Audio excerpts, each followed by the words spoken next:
Insistencia de parte de los pacientes con enfermedades respiratorias crónicas. Como lo he dicho, buscamos ser un aporte. No hemos tenido novedades hasta el momento. Los pacientes nuevos que sufren enfermedades respiratorias crónicas siguen esperando que puedan ser atendidos por alguna de las 3 empresas que está brindando este servicio de oxígeno en casa al Seguro Social. Yo no pierdo la esperanza. Yo creo que las autoridades van a responder. No sé, quizás en este momento pues hay muchos pendientes porque hay una crisis, por ejemplo, de medicinas. Se está pidiendo que se declare una emergencia sanitaria en ese sentido. Hay un nuevo ministro de Salud. Esto es un área que se trabaja en conjunto, por lo menos eso entiendo que es el proyecto y la idea del gobierno en este momento, que no sean áreas separadas, IES, Ministerio de Salud, sino que puedan trabajar en conjunto porque hay algunas cosas que podrían hacer economía de escala y no lo hacen. ¿Por qué? Porque detrás hay una mafia que no le interesa porque pierden ese dolarito o esos dolaritos que les caen mensualmente al bolsillo si es que hay justamente esta economía de escala. Entendemos que los problemas son profundos, pero apelamos nuevamente a la sensibilidad porque se trata de pacientes que corren más riesgo dentro del hospital. De eso les queremos hablar hoy. Los pacientes que están dentro de los hospitales del IES están listos para ser dados de alta, necesitan irse a casa con ese servicio de oxígeno en casa porque dentro tienen más riesgo, más complicaciones de enfermarse y, yendo a los costos, costarle más al Estado. Que estamos hablando aquí, el problema de fondo, no hay un pago a tiempo, no se han cumplido los acuerdos para pagarles a estas empresas que brindan este servicio y los que pagan los platos rotos son los pacientes. Veamos este caso que nos tiene, o mejor dicho, esta problemática que nos cuenta hoy Denise Salazar a su manera. Lía e Isaya tienen un mes de vida. Ambos necesitan oxígeno 24/7, sin embargo el IES no les da el mismo trato y mientras Lía se recupera en casa, Isaya permanece en una incubadora en el hospital. Y estamos a un punto de que si no sale de aquí, se va a quedar aquí en el hospital mismo. ¿Y de qué me va a servir haber luchado tanto si lo voy a dejar tal vez aquí en una caja o quién sabe qué? El IES prefiere gastar miles de dólares en la hospitalización de pacientes que en garantizar el servicio de oxígeno. Al momento sigue sin pagar a las empresas proveedoras. Mal porque, me están quitando el oxígeno y mi bebé no va a poder respirar bien. Un día de hospitalización en el IES cuesta $600, pero si es UCI el valor sube a $1,000, mientras que $130 mensuales es lo que se invierte por el servicio de oxígeno a domicilio. Porque cada cama utilizada por un niño que solamente está consumiendo oxígeno, también estás gastando en personal de salud, en medicamentos, en médicos, en horas que esas camas están ocupadas cuando un niño podría ocuparlas cuando realmente lo necesiten. Lía ahora mismo cuenta con el servicio a domicilio, sin embargo su familia tiene miedo de perderlo por la falta de pago del IES a las empresas proveedoras. Y si esto sucede, tendría que volver al hospital como Isaya, y ahí corren el riesgo de contagiarse de otras enfermedades. En el Ecuador, las gacetas epidemiológicas reportan incremento de casos adenovirus, para influenza 2, para influenza 3, tenemos virus sincitial respiratorio, tenemos influenza tipo B, H1N1 en el 2009 que hubo un caso alguna vez, siempre es un riesgo potencial que se puede dar en nuestro contexto por la zoonosis. El SARS-CoV-2, que es obviamente el causante del COVID, que ya es endémico, es decir, que lo tenemos. Entonces, tenemos una gran variedad. Ahora mismo son 87 pacientes respiratorios del IES que están en crisis, no han recibido el oxígeno y están en una lista de espera que ojalá no se quede en el cajón del olvido. En el cajón del olvido, porque tenemos personas muy vulnerables que no pueden esperar más y que corren muchísimo más riesgo estando dentro del hospital, como el caso de Isaya o Lía, que está en la casa pero no está recibiendo el servicio. Esa madre, ustedes ven las condiciones de pobreza que tiene, no le podemos pedir que asuma $250, que es lo que cuesta proveerse a título particular del oxígeno, 250 mensuales. No sé si la mamá de Lía, que la tenemos en pantalla, miren las condiciones en las que está viviendo, es su casa, pero se ve que es una persona de muy escasos recursos. Ahí está el oxígeno, que está tratando de ver cómo lo resuelve, pero esto tiene que ser asumido por el Instituto Ecuatoriano de Seguridad Social ya de manera profesional, técnica y permanente. porque ella no puede salir a ver ese tanque de oxígeno. Miren el tamaño, es más grande que ella, ¿sí? Porque tendría que dejar a su bebé ahí sola o tendría que llevar a su bebé y corriendo todos los riesgos que corre, ¿no? Tengo con nosotros al doctor Germán Guerrero. Muy buenos días, doctor. Muchísimas gracias por estar aquí, simplemente en este llamado de auxilio que estamos haciendo. Hablemos de costos. Si el problema es de dinero, hablemos de dinero. ¿Cuánto le cuesta al IES tener estos pacientes, 84, si no me equivoco, dijo Denise, que están en el hospital, necesitan salir del hospital para irse a casa, pero con ese servicio de oxígeno en casa? Doctor, buenos días y bienvenido. Hola Janet, muchas gracias por abordar este tema. Nos vemos después de unos meses para volver a tocar esta temática, que es importante decirles a las personas que cuando hablamos de el requerimiento de oxígeno en pacientes que están con complicaciones o ya deberían ser dados de alta del hospital, no únicamente nos referimos a la situación pulmonar, sino a todo lo que conlleva, lo que les llevó a padecer esa enfermedad y que ahora les tiene hospitalizados y que necesitan salir. Porque si vemos la parte humana y la parte clínica puntual del paciente, corre muchos riesgos el mantenerse hospitalizado por únicamente no tener el oxígeno y ser dado de alta. Y que esto demanda muchísimos recursos, porque si nosotros comparamos en el convenio último que había llegado el IES con los $130 para mantener al paciente con oxígeno provisto en su domicilio, versus si es que únicamente hablamos de hospitalización puntual, bordear entre $500 a $800 la cama, la ocupación de cama, y a eso le sumamos si es que llega alguna infección, antibióticos, otro tipo de manejos, otro tipo de intervenciones, a que esas cifras se puedan hasta triplicar. Entonces, el costo-beneficio de mantenerle al paciente es mucho menor si es que le mantenemos en el hospital. Y por eso acelerar esta atención para todas las personas que necesitan salir con el oxígeno domiciliario sería lo más viable. Incluso si es que las atenciones requeridas podrían ser las visitas frecuentes en domicilio, sigue siendo mucho más conveniente que mantenerse hospitalizado. No sé si usted tiene en su mente costos generales, ¿no es cierto? Pero, digamos, un paciente que no necesita estar en el hospital, digamos, está recibiendo atención básica, está con el oxígeno 24/7, tiene una enfermera o las enfermeras que hacen el recorrido todo el día vigilando a los pacientes, administrando la medicina que se podría tranquilamente administrar en casa. Pero, ¿cuánto podría costar un paciente, digamos, que está ahí, sin complicaciones? ¿Cuánto le podría costar esto al IES o a cualquier hospital, público o privado?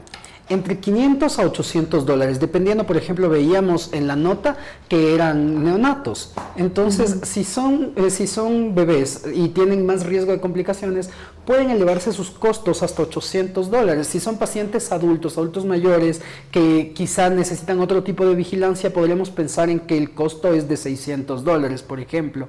Entonces, solamente estar ahí. Lo que sí, con todas las recomendaciones, sale del hospital y se maneja únicamente en casa, el costo sería de $130 para el Estado. Y aquí, si es que tomábamos en cuenta justamente los comentarios que hacía Janet sobre qué va a pasar con personas que no pueden costear esto, el gasto de bolsillo se incrementa. El gasto de bolsillo es todo lo que la persona debe asumir, cuando debería esto ser un gasto asumido por el Estado o por el IES, porque para eso se está aportando. Y vamos a las complicaciones, digamos, ahorita ya sin tener ninguna complicación, lo que le costaría a ese paciente en casa al IES es $130. $130. Dicen que cuesta el servicio por paciente de oxígeno en casa. Estar ahí sin que le pase mayor cosa, o sea, con su estado delicado, oxígeno 24/7, $600 a $800 mensuales.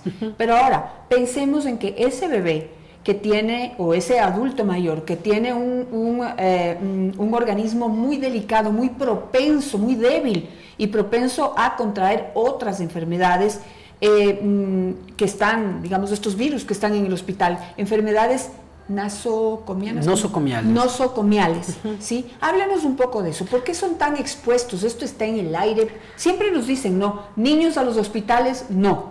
Ancianos a los hospitales, no. ¿Por qué? Salvo que tengan alguna situación especial para estar hospitalizados, lo que nosotros buscamos como médicos clínicos es enviar con el egreso, con el alta, rápidamente a casa y que el manejo se pueda hacer de forma ambulatoria. ¿Por qué?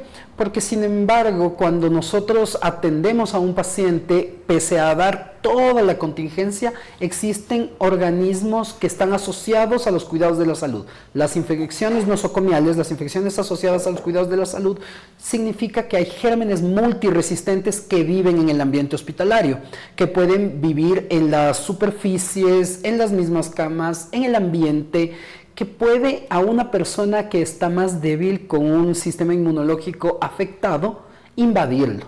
Y si es que llega a entrar una de estas bacterias multiresistentes, va a sobrecomplicar lo que ya estaba previamente.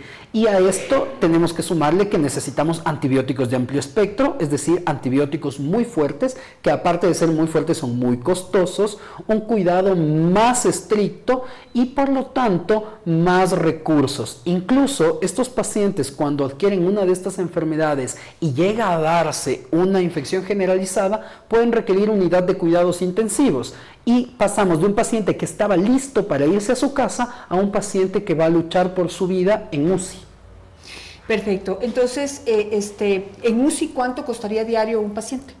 Solo por estar en UCI de $1,200 a $1,500, solamente por la ocupación de cama. Ahora, pero si es un bebé, no sé si esto se complica más, porque la sala de UCI neonatal...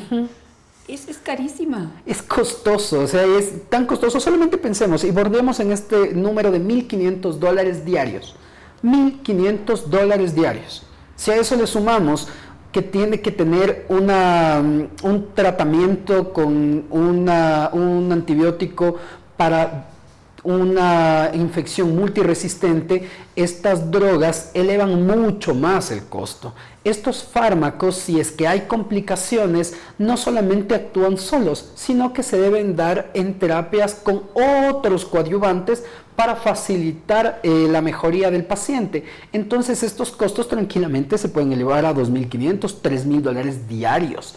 Cada día. Sí, ahí, bueno, al igual que Esteban Ortiz, porque esto es muy común, digamos, no sé, ahora hay tanto problema durante el embarazo, hay muchos niños que nacen prematuros o con algún tipo de problema. Yo recuerdo a mis hijos, Dios mío santo, o sea, si no tuviéramos, gracias a Dios, un seguro privado, no habríamos podido resistir un mes y medio dentro de una UCI neonatal. Realmente llega a cifras impagables. Si no fuera por un seguro, pues impagables. Imagínense cómo va a ser estas personas que dependen del seguro social. Eso nos cuesta a todos. Nos cuesta a todos y nos cuesta, porque tenemos que salvarle la vida a ese bebé. Exactamente, justo Esteban mencionaba en la nota sobre los virus que están rondando, el adenovirus, la misma COVID-19, que ahora se ha vuelto parte del día a día, que nosotros podemos diferenciar cómo esto afecta dependiendo del acceso, dependiendo de los recursos de las personas. En la práctica privada, por ejemplo, con el equipo médico de MedAdvance, atendemos pacientes en domicilio. Es a lo que nosotros nos dedicamos. Y tenemos un target de pacientes que pueden costear muchos de los tratamientos que hacemos y que cuando se trata de hospitalización domiciliaria incluso se los puede hacer sin ningún problema y que se basa obviamente en lo que sus seguros particulares les cubren. Y eso lo hace más llevadero. Sin embargo, también recibimos llamadas de otros pacientes que no pueden costear todo lo que necesitamos hacer, pero que en el sistema de salud pública o en el Instituto Ecuatoriano de Seguridad Social no hay cabida, no hay cobertura. Y estos costos, sobre todo, son los costos operativos, son los medicamentos, son los insumos que tenemos que llevar y que para eso todos estamos aportando. Y para eso el IES debería un poco unificar estos criterios entre sus staffs médicos, entre las áreas financieras, entre las direcciones médicas, para poder darle una solución a las personas. Caso contrario, nos vamos a encontrar con personas que pueden costear esto y de alguna manera lo logramos y salimos, y otras personas en las cuales únicamente quedan las complicaciones, el riesgo de sus vidas, y que eso al final de cuentas va a terminar costando muchísimo más de lo que estamos hablando hoy. Muchísimas gracias, doctor. Yo solamente reitero un llamado a la sensibilidad. Como les digo, pues hasta ahora no hemos tenido ninguna noticia. Estas personas siguen esperando que haya un acuerdo o una decisión por parte del Seguro Social para que puedan irse a casa, donde van a estar más seguros, van a estar mejor, se van a poder recuperar más rápido, porque estando en casa, en medio de la familia, en un ambiente más cálido, eso ayuda a que los pacientes puedan mejorar su estado de salud. Sin embargo, pues están allí esperando a que se tome una decisión. Comprendo totalmente que hay miles de problemas que atender. Los problemas de la salud son profundos, críticos, todos son urgentes, pero pues tampoco es que estamos hablando de miles de millones de dólares aquí. Entiendo que es un acuerdo al que ya llegaron para hacer un pago prorrateado. Pues ya llegaron a ese acuerdo, ya tuvimos esta discusión, ya hubo una crisis. Simplemente es un llamado a esa sensibilidad de que ya se cumplan los acuerdos, porque quienes están pagando los platos rotos son los pacientes, y los pacientes como Asaya, como Isaya, tienen que irse hoy a casa, o ese bebé corre el riesgo de complicar su estado de salud y costarnos más a todos, porque ese costo no solamente lo cubren quienes están afiliados al Seguro Social. Ese seguro, ese estado de salud, esa complicación la pagamos todos. Recuerden que el Estado está también contribuyendo para que el sistema de pensiones funcione y el sistema de salud funcione, porque no alcanza. Ahorita hay un desbalance entre lo que aportan los afiliados y los gastos que tiene esta institución. Nos cuesta a todos, y simplemente un llamado nuevamente a la sensibilidad con estos pacientes. Esperamos.